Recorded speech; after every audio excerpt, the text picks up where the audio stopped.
Днес в Природа за здраве очаквайте пробиотиците и тяхното въздействие върху факторите, водещи до затлъстяване. Разговор на доктор Вергиния Георгиева с професор Иван Мургов. Повече за науката за хранене, нутрициологията. Втора част от интервюто с доктор Марина Николаева. Представяме ви 4 екотерапии за красиво тяло и подмладяване през пролетните месеци.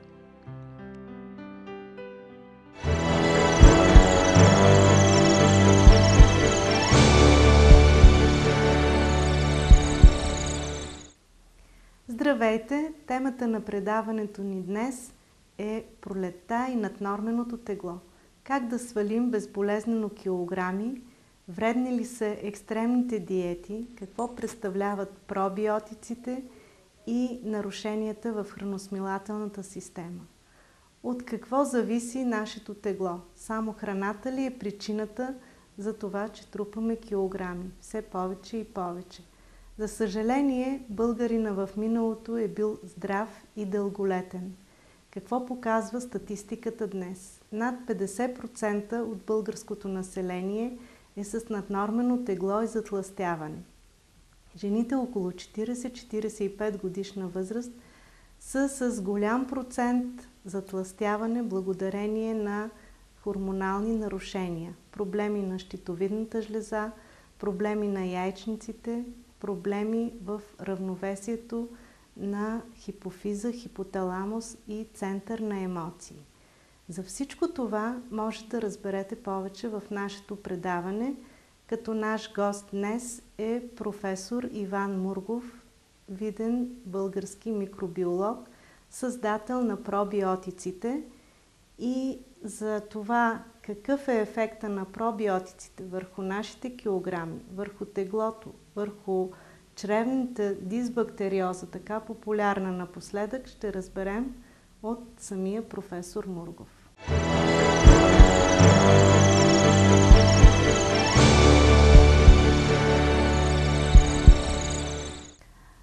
Професор Мургов, наднорменото тегло е проблем и при хора с метаболитен синдром и диабет. Какво бихте препоръчали в този случай и за какъв период от време трябва да се приемат пробиотиците? За съжаление, живеем в едно парадоксално време. Не достига храната, непълноценно хранене, недояждане и в същото време нацията все повече и повече пълнее. Става се по-неприятно наднорменото тегло, тъй като за него са завързани и много други здравословни проблеми. Какво може да се направи? Едни ползват гладуване.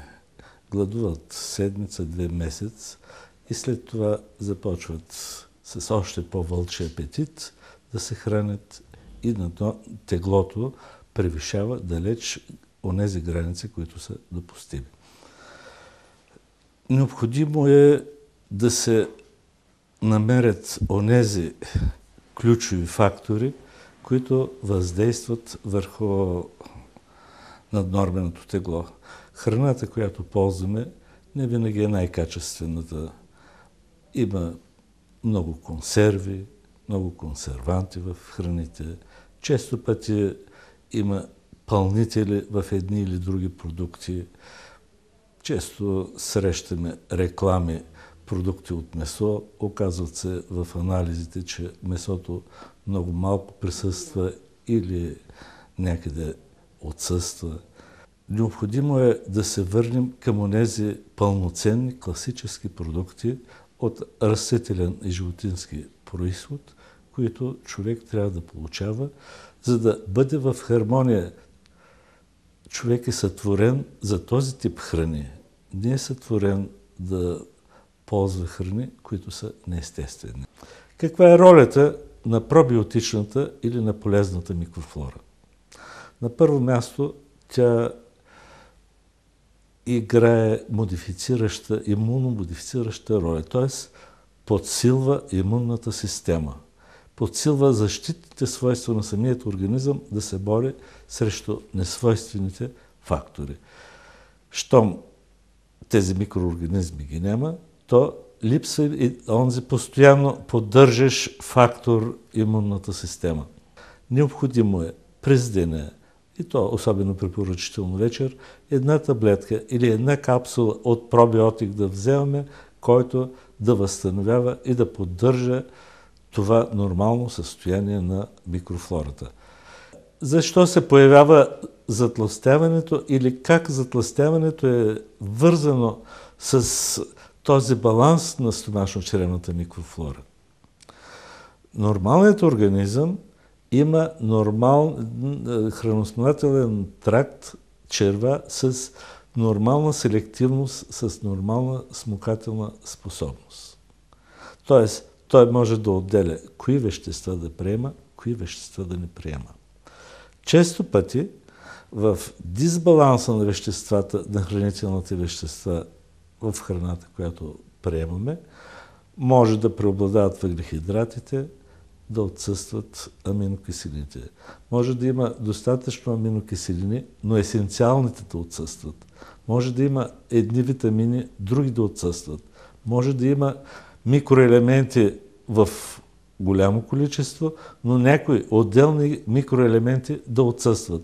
Този нарушен баланс вече води до нарушаване баланса и в формирането на органите, в тяхната маса, в нарастване на едни органични компоненти, мазнините предимно, за сметка на други вещества. Обикновено, когато говорим за килограми и наднормено тегло, акцентираме върху нашето хранене. Но не винаги храненето е първопричината за трупането на килограмите. За мен като лекар, в дългогодишната ми лекарска практика съм установила, че може би на първо място трябва да поставим хроничния стрес.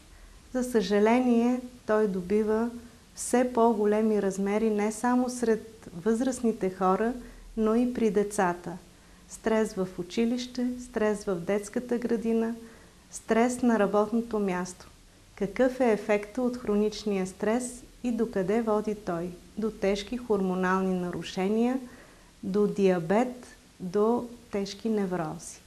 В този смисъл всеки един от нас трябва да помисли какво може да направи за себе си, за близките, за децата си, за да преодолеем тези негативни прояви на стрес.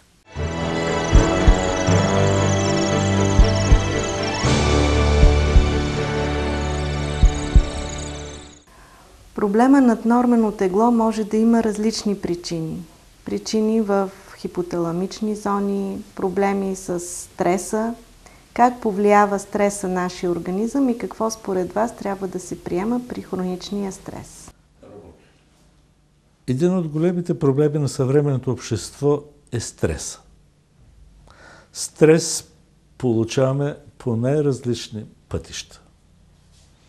На улицата, на работното място, в семейството. И стресът се оказва един от факторите, който в най-силна степен засяга нервната и хормоналната система. Щитовидната жлеза е първата, която реагира с своите функции, с отделените хормони на стреса. Отслабената функция на щитовидната жлеза нарушава много сериозно обмяната на веществата и започва затлъстяването. Всички, които страдат от намалена функция на щитовидната жлеза или от така наречен мексидем, ще ги видим пълнички, а заедно с затлъстяването идва ред на другата жлеза, на панкреаса, отслабват функциите на панкреаса и се появява диабета. Още за стреса и пагубното влияние на стреса върху нашите жлези с вътрешна секреция ще чуем още едно мнение на доктор Валентина Николаевна. Нека да не забравяме, че това са изследвания на дългогодишни учени от Международната академия по нутрициология и клетъчно хранене. Как се отразява хроничния стрес на нашия организъм? Это еще една важна тема. Това е още една важна тема. 90% от населението на Земята се намира постоянно в хроничен стрес. Има една наука като аюрведа, която ни говори от древността как да се съхраним от стреса. Когато сме в стрес, гняв, имунитетът ни пада на 50% и се възстановява едва след 3 месеца. Това е необходимо да се знае. И второто нещо, което протича в нашия организъм при дълбок стрес и гняв, много бързо започва изменението на киселинно-алкалния баланс в посока киселинност и затова при стрес ние препоръчваме всичко, което много бързо ни алкалнизира. След това за човека е необходимо да активира собствените си сили. Какво на него повече му помага? Например, душ, разходка с домашните любимци, разходка сред природата, за да изключи по-бързо стреса. Всичко онова, което го радва и го връща към хубавия живот. Но може и с още нещо да се помогне на човека, защото има растения, които имат успокоителен ефект. Много активно при такива проблеми използваме препарата колоидно злато и най-големият помощник в това число за клетките на главния мозък, това е лецитина. Той може да се използва в доста голямо количество. Това е основата.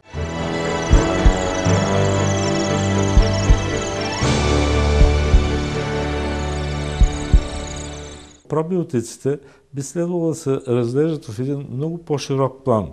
Съчетание с полезната микрофлора от лактобацили и бифидобактерии и друга група микроорганизми, имащи отношение към синтезата на посочените групи вещества, задължително с микроелементите, с органичните киселини, с аминокиселините.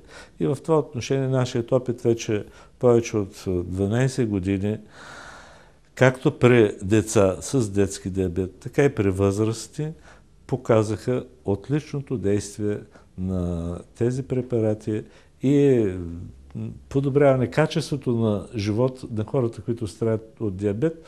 Аз съм дълбоко убеден и опитът ни показва, че при тази група хора ние защитаваме сериозно съдовата им система и те могат да не се страхуват от високо кръвно налягане, от инсулти и от инфаркти. И всички, които са ползвали пробиотика Enterosan D, могат да се похвалят с това. Отделен въпрос, че и в главата им нещата са много по-чисти и съня им е по-добър и цялостното им състояние и настроение и, както споменах, събрани в един показател качество на живот, са далеч по-добри.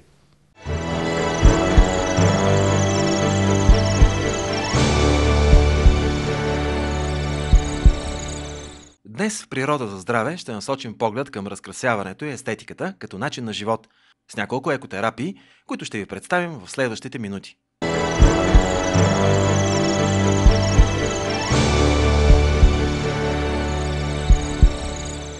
Като потомка на лечители, чието корен е от странча Закар, Цветелина решава да прероди българските традиции в спа-церемонии. Терапиите са създадени с идеята да има чисти билки без консерванти. Затова са изработени специални свещници, на които се затоплят различните видове продукти. Първата терапия е с българско кисело мляко. Наблюдаваме терапия българско кисело мляко. Терапия екоспа, която е инспирирана от българските традиции, но всички продукти са произведени с технологиите на 21 век. Ние ще започнем с нанасянето на продукт лизинг, който съдържа в себе си лиофилизирана бактерия, съдържа лиофилизиран екстракт от кисело мляко, екстракт от сурватка. Този продукт за полиране на тялото, както виждате, е гел и не съдържа в себе си никакви ексфолианти. Като менеджер госпожа Маймарова печели специален приз «Човек на 21 век», присъден от програма, произведена в България. Затова и продуктите, които предлага, са български и с високо качество. С екологично чист мед е терапията, наречена медена или още български родопски масаж. Тази терапия или по-скоро процедура или церемония, така да наречеме, започва с една предварителна подготовка на стаята, звучи българска народна музика, започва се понякога с часа чай или завършва, но като цяло всички продукти са затоплени предварително, нанасят се адаптирани на кожата, след което започваме смесване с билки, т.е. нищо не е в предварително готова форма, което е много ценно. В момента правиме терапията с мед, като предварително сме загряли в купичката на един специално разработен свещник, в който имаме комбинация от Странджаско-Сакарски мед, който е от екологичен район, снабдени с всичките продукти с сертификати, комбинация от билки, които са с пречистващ и дезинтоксикиращ ефект и масла, растителни масла. Така затоплени продуктите се нанасят, прави се масаж и пилинг едновременно. Повече от 10 години Цветелина Маймарова е вносител и представител на 15 световни марки в областта на козметиката и оборудването на козметични, фризьорски, масажни и спа центрове. Може би за това и процедурите й имат европейски привкус, но са инспирирани от българските стародавни традиции. Масажът с български бухчи или топки включва специална комбинация от 6 вида билки – лавандула, лайка, липа, невен, жълт кантарион, така че да регенерира кожата и да релаксира. Целта е тези бухчи, предварително затоплени в съд, в който имаме растително масло с невен, да бъдат втрити в кожата. Най-добрият извлек билков е тогава, когато непосредствено по време на самата терапия веднага е направен този извлек, тъй като веществата, които се съдържат в билките, много бързо се разпадат. Така че веществата, които се намират, и хлорофила, разбира се, който единствено само в такава форма може да бъде отдаден в кожата, веднага се приема на много голяма дълбочина и е много ефективна терапията. Български родопски масаж, като терапията продължава с масаж с едни керамитки, специално разработени за терапията. Керамитките се загряват върху морска сол, българска морска сол. Целта е да се направи масаж, топлина, което е релаксиращо само по себе си, но сместа, която сме сложили мед и билки, допълнително да бъде активизирана. В момента цялата билкова комбинация отива директно в кожата и допълнително ще бъде стимулирана с керамитки. Целта в случая да имаме една много приятна хидратация на кожата, омекотяване, отново пречистване и дезинтоксикация на организма. Включително, тъй като всичко е топло, имаме една много силна релаксация или като цяло програмите са насочени и като спа, релаксиращи програми, терапии. Последната терапия се нарича Hot Chocolate, или това е топъл шоколад с български билки и масла. Направен е и се изпълнява като аромотерапия. Защо точно топъл шоколад и защо комбинация с билки? Тайната ще узнаем от госпожа Маймарова. Спа церемония, спа терапия, топъл шоколад и български билки. Предварително сместа се приготвя в свещника за затопляне, като в случай имаме чист шоколад, който няма никакви консерванти, няма изкуствени мазнини, само какаово масло.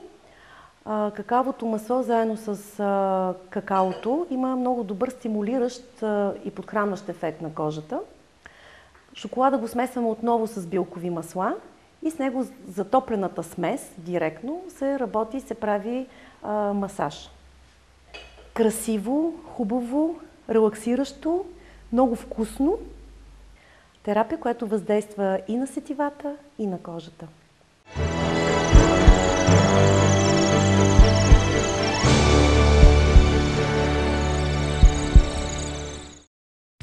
Това беше днешното издание на Природа за здраве с доктор Вергиния Георгиева, предаването за здравна култура и природосъобразен начин на живот.